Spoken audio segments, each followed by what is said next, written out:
kemudian pada saat kuliah lulus S1 saya masih ingin jadi tentara. Saya ingin masuk di wakil wajib militer dengan ijazah sarjana. Kalau diterima pendidikan 8 bulan. Kalau zaman saya dulu penjurusan atau program keahlian itu ada di kelas 3. Jadi kelas 1, kelas 2 itu masih umum, harus setelah naik kelas 3 masuk ke program keahlian, tapi pada saat itu bukan disebut program keahlian, tetapi disebut jurusan. Nah, ketika saya mendapatkan tugas untuk berkunjung kembali ke Semean Negeri Duren atau SMKN Negeri 1 Duren, menjadi sebuah kebanggaan dan rasa terima kasih yang luar biasa.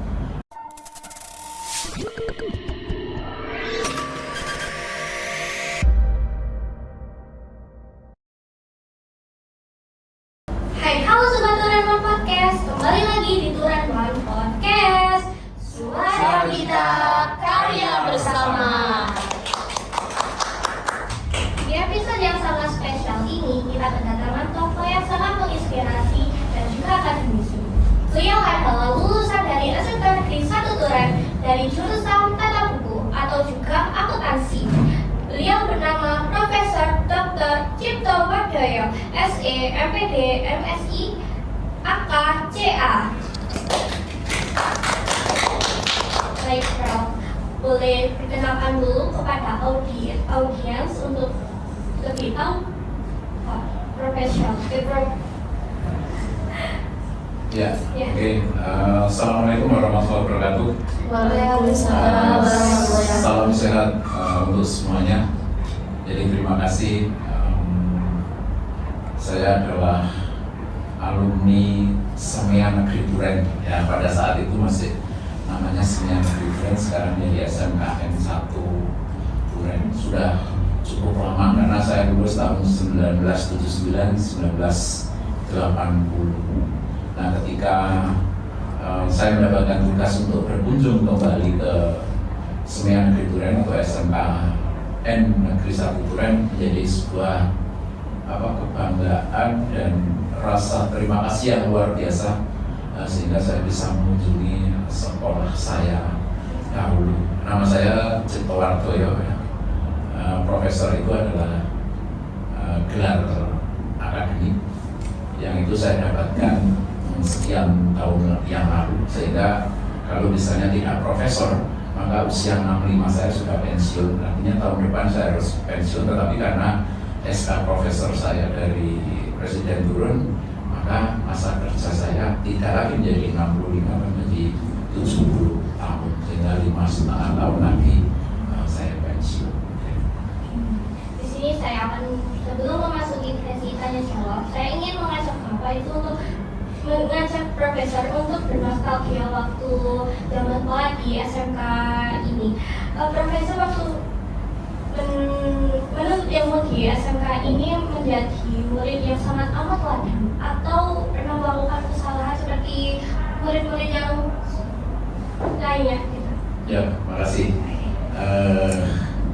Kalau ditanya apakah pernah melakukan pelanggaran, apakah pernah nakal, ya saya kira semua anak ada nakalnya, ya ada nakalnya, termasuk Patrick juga ada nakalnya, tetapi ada batas-batas yang harus nggak boleh dilakukan. Ya.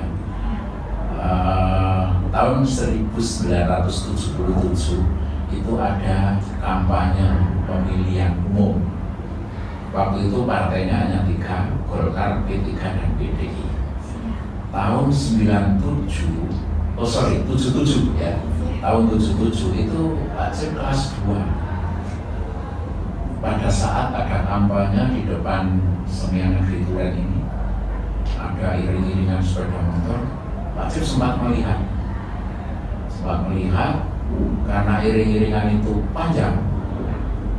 Saya mengikuti sampai habis, sampai lupa bahwa mestinya saya sudah harus masuk kelas karena ada pelajaran yang lain.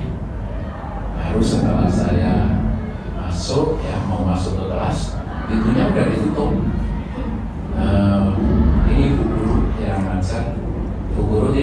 membolehkan saya untuk masuk.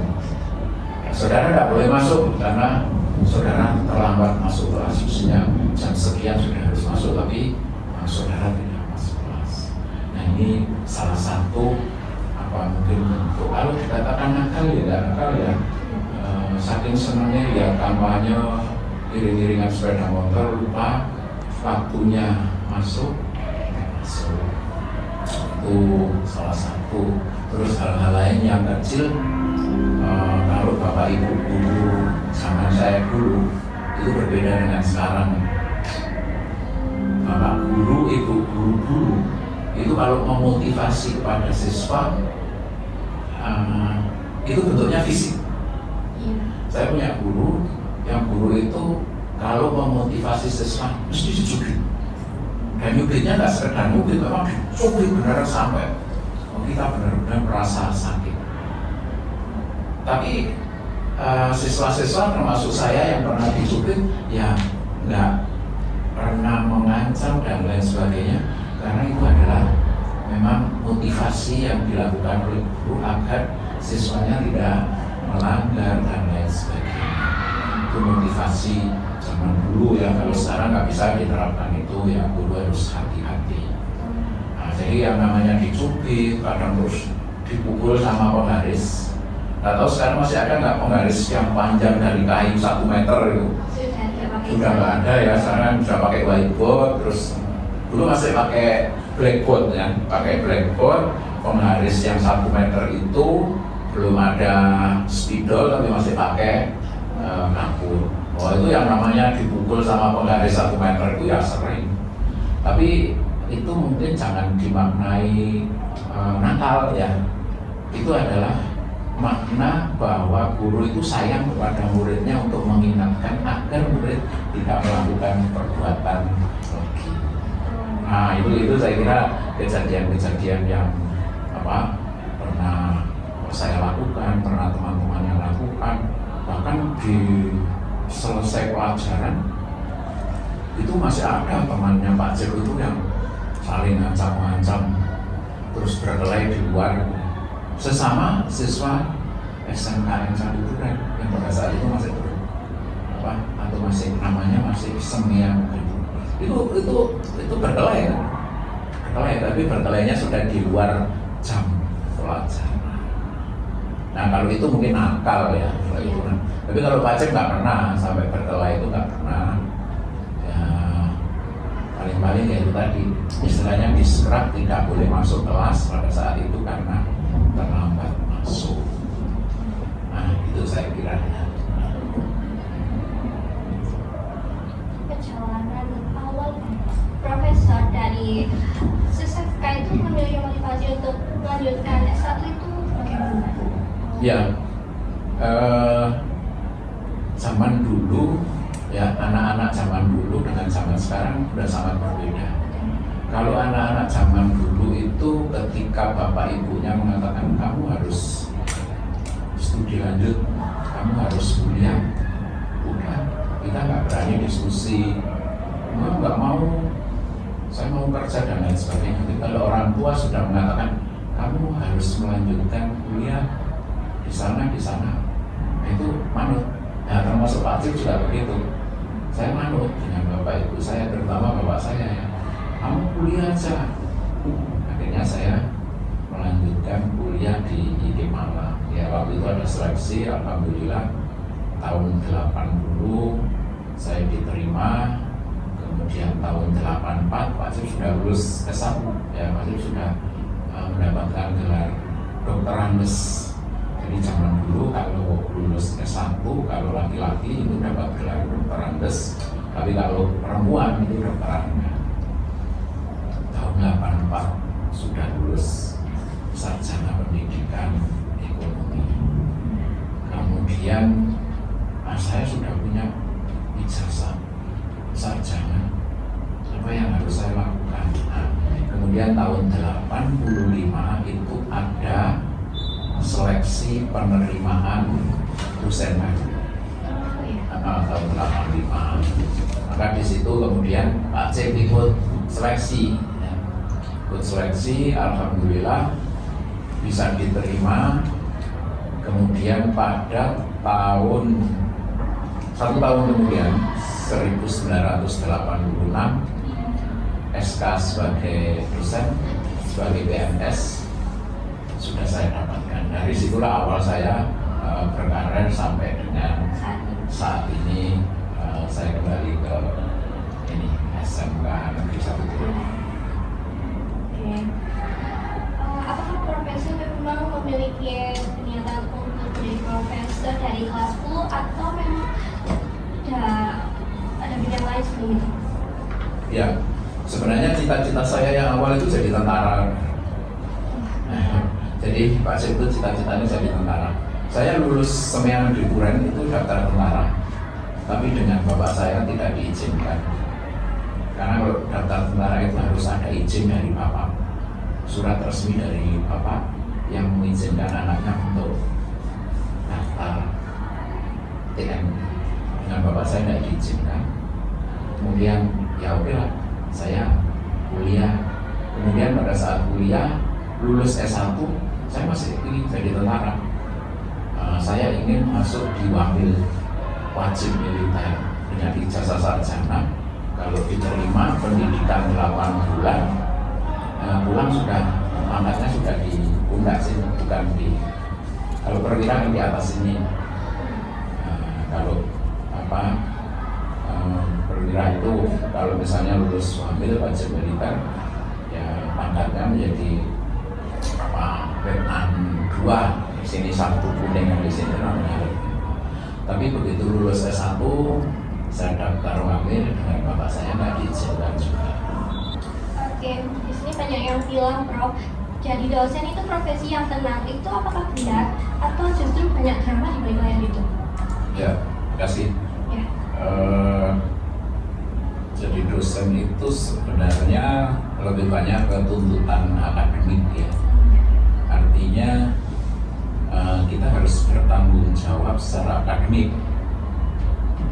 Apa yang dikatakan itu basisnya fakta, bukan sesuatu yang mengada-ada.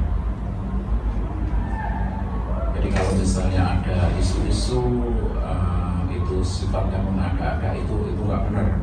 Dosen itu harus berbicara, harus bercerita, basisnya fakta, basisnya empiris, basisnya kenyataan. Itu bisa dipertanggungjawabkan secara akademis.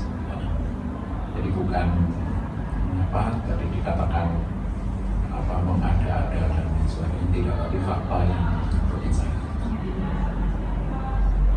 Oke, baik Profesor. Saya ingin bertanya lagi karena tadi Profesor sudah menjelaskan tentang perjalanan untuk menjadi seorang profesor. Sekarang saya ingin mengajak Anda kembali untuk bernostalgia lagi di SMK ini. Jadi saya ingin Pak Profesor untuk menceritakan waktu di SMK ini bagaimana perasaan Profesor. Ya, terima kasih. Kalau zaman saya dulu, penjurusan atau program keahlian itu ada di kelas 3. Jadi kelas 1, kelas 2 itu masih umum, harus setelah naik kelas 3 masuk ke program keahlian. Tapi pada saat itu bukan disebut program keahlian, tetapi disebut jurusan. Waktu zamannya Pak Cip dulu, jurusan tata buku dan jurusan tata niaga, TB sama TN, hanya ada 2, TU belum ada pada saat itu. Lagi-lagi saya katakan masuk ke program keahlian itu di kelas 3. Jadi kelas 1, kelas 2 masih sifatnya masih umum. Nah, Pak Cip bisa masuk di jurusan tata buku itu sebenarnya sesuatu yang luar biasa. Karena apa? Pada saat itu ada lulusan sebelum SMEA itu kita sebut dengan SMEP, Sekolah Menengah Ekonomi Pertama, SMEP ya. Kemudian kalau yang tingkat atas SMEA. Nah, SMEP itu siswa-siswanya sudah diajari tentang tata buku, tentang hitung dagang. Sementara Pak Cip dari SMP pun SMP di desa, sehingga begitu masuk di Semean Negeri Turen, SMKN 1 Turen, saya merasa pesaing saya luar biasa. Karena yang namanya mata pelajaran tata buku hitung dagang, teman-teman yang dari SMEP itu sudah kemampuannya luar biasa, tapi Pak Cep masih belum bisa apa-apa. Nah dari situ saya harus kerja keras ya, saya harus belajar tentang hitung dagang, tentang tata buku dan seterusnya. Bahkan saya kemana-mana itu membawa satu lembar kertas yang isinya tentang jurnal. Jurnal. Kalau ada transaksi bla bla bla bla, kenapa jurnalnya kok ini pada ini? Ada sekitar 5 transaksi dan ada sekitar 5 jurnal. Itu awalnya saya hafalkan, tapi pada satu titik tertentu bukan lagi hafal, tetapi Pak Cep sudah mulai memahami di mana sebenarnya kalau kita berbicara akuntansi, berbicara tentang jurnal posting ya, itu sumber aslinya itu adalah persamaan dasar akuntansi. Persamaan dasar akuntansi. Masih ingat persamaan dasar akuntansi? Iya, karena program studinya. Jadi persamaan dasar akuntansi itu adalah aset ya sama dengan hutang plus modal. Itu kalau kita mempelajari persamaan dasar akuntansi, itu nanti kita menjurnal itu menjadi sangat mudah ya, sangat gampang. Itu Baik, Profesor. Terima kasih atas penjelasan Anda. Jadi ini di pertanyaan yang terakhir. Kalau Profesor bisa kasih satu pesan untuk mahasiswa agar menjadi profesional seperti Anda, itu apa pesannya? Iya, tidak semua dosen bisa menjadi profesor. Karena apa? Persyaratan untuk menjadi profesor itu ya boleh dikatakan berat, karena harus punya artikel atau karya ilmiah hasil penelitian yang diterbitkan di jurnal bereputasi internasional. Jurnal bereputasi internasional itu salah satunya adalah jurnal yang terindeks Scopus, bisa juga terindeks WOS. Nah, itu salah satu syarat. Syarat-syarat yang lain juga masih banyak, sehingga tidak semua bisa melampaui syarat itu, sehingga beberapa dan banyak orang-orang yang belum sampai profesor sudah harus pensiun. Ya. Jadi memang semuanya penuh dengan perjuangan, tidak menggelinding mengalir seperti air yang ada di Sungai Lande, tidak, tapi semuanya penuh dengan perjuangan untuk meraih apa yang diinginkan. Oke, ini yang terakhir, Prof. Boleh kasih pesan dan kesan kepada siswa-siswi SMKN 1 Duren agar terus termotivasi. Ya, terima kasih. Motivasi itu sumbernya ada dua ya. Kalau menurut teori itu ada dua. Satu, motivasi yang berasal dari dirinya sendiri, yang kita sebut dengan internal motivation. Kemudian yang kedua, motivasi yang datangnya dari luar, eksternal, jadi external motivation. Nah, saya kira dua ini hal yang sangat penting. Yang dari luar itu siapa? Bisa dari teman, bisa dari saudara, bisa dari ayah, bisa dari ibu, kakak, dan seterusnya. Itu external motivation. Jadi mendorong kepada adik-adikku, pada anak-anakku SMK agar berhasil di dalam studinya. Itu yang mendorong berasal dari luar ya. Namanya kita sebut dengan external motivation. Nah, kalau yang internal motivation itu dari dalam, dari dirinya sendiri. Oh iya, saya harus berhasil, saya harus berhasil, saya harus belajar, saya harus membuat time schedule, jam berapa tidur, jam berapa belajar, jam berapa istirahat, jam berapa olahraga. Itu semuanya dari diri sendiri, sehingga kita sebut dengan internal motivation. Saya kira kalau dua itu bisa diakomodasi oleh yang bersangkutan, maka keberhasilan akan bisa diraih. Tapi Pak Cep juga mengatakan bahwa segala sesuatu itu Anda harus berani bertanding dulu. untuk meraih cita-cita, untuk meraih keberhasilan harus bertanding. Tadi sudah saya katakan di aula Saraswati, kalau kita ingin berhasil di dalam sesuatu, ya kita harus ikut bertanding. Jangan tiba-tiba sudah menyerah karena lawannya lebih hebat. Aduh, koncoku ini kok lebih pintar, lebih hebat, udah saya nggak jadi daftar. Nah itu nggak boleh. Kalau sudah nggak jadi daftar, maka peluang untuk menang kan nggak ada, karena nggak ikut daftar. Tapi harus setiap kali ada peluang, ikuti. Setiap kali ada peluang daftar. Walaupun modalnya mungkin hanya pas-pasan, tapi masih ada waktu untuk belajar. Sehingga dengan ikut kompetisi berarti dia ada peluang untuk menang. Nah, itu artinya apa? Yang kalau kita ingin meraih sebuah keberhasilan, sekecil apapun peluang itu manfaatkan dengan sebaik-baiknya. Ikut bertanding. Tadi Pak Cip di kelas mengatakan, ojo lecek, ya bahasa Jawa. Lecek itu ya nggak berani bertanding. Tiba-tiba mundur di sana kawannya itu yang ikut kompetisi, orang-orang hebat, teman-teman usia hebat-hebat. Terus aku mesti kalah itu, harus aja kan.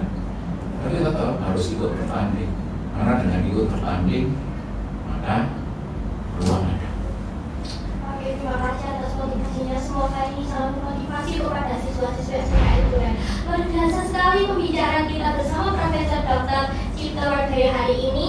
Banyak pelajaran dan inspirasi yang bisa kita ambil, mulai dari dedikasi beliau dalam dunia pendidikan hingga pandangan visioner tentang mencetak generasi unggul masa depan. Terima kasih sebesar-besarnya untuk Profesor Cipto atas waktunya dan juga untuk kamu para pendengar setia sudah menyimak sampai akhir. Jangan lupa follow dan bagikan episode ini agar makin banyak orang yang mendapat manfaat dari kisah inspirasi beliau. Sampai jumpa episode berikutnya. Tetap semangat, belajar terus berkarya, dan jadilah bagian dari perubahan positif.